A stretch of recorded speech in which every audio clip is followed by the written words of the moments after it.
Hey guys, so this is a very basic tutorial about the S-Line system, and that's because it does not have an aperture ring. As you guys can see, it's only a focus ring here, and it's a very large focus ring made of aluminum.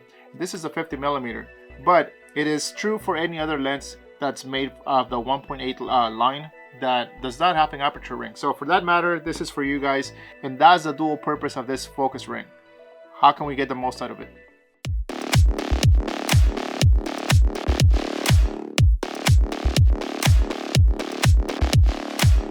If you're like me, you probably find yourself shooting in manual mode all the time. The only auto feature that you have on your camera when you shoot in video, it's perhaps only the autofocus.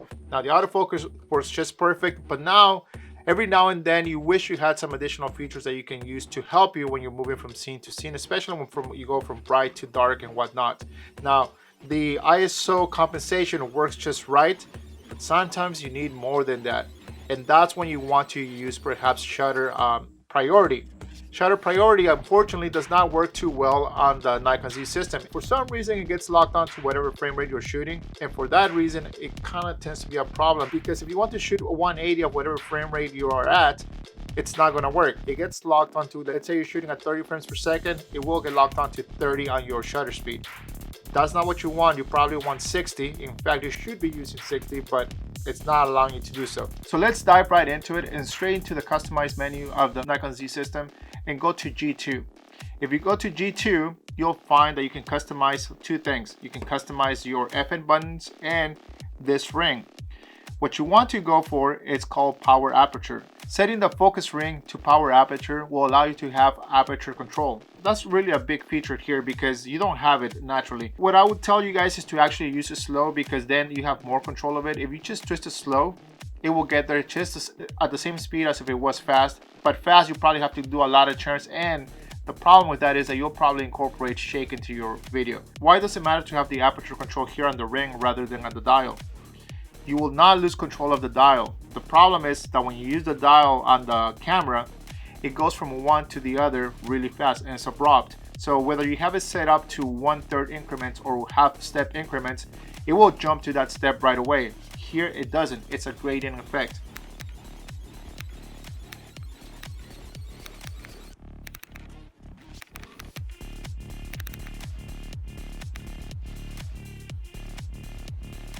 And with the buttons, it goes like this. This is with the buttons.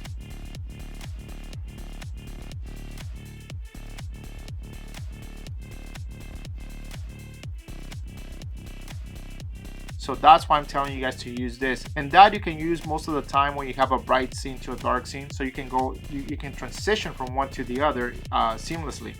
Usually this works good. You can also use an ND variable filter, but that is a little more complicated because it does require for you to have a real nice ring, especially if you're going to be using a wide angle lens.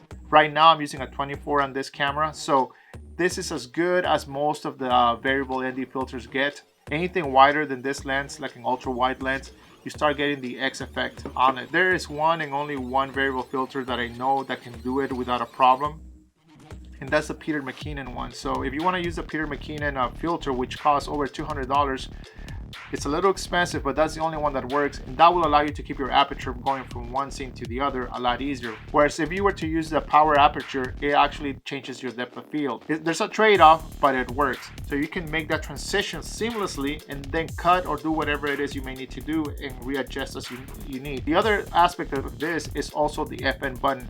The FN buttons, you can make them become power aperture as well. And the cool portion about it is that you can turn FN1 into closing. Actually, FN1 will turn into an opening, and FN2 will turn into closing. Regardless here, it doesn't matter whether you press it hard or fast, it still does it at the same frequency, at the same speed. G2 will be your new best friend, and now you can try them both out. Whether you want to use the FN or you want to use a power aperture on the focus ring here, it doesn't matter. Or you can use both. You can have them set up to both at the same time. It really is up to you which one do you think will be better for you to use, whether it be one or the other, or just one and still use FN to be something else.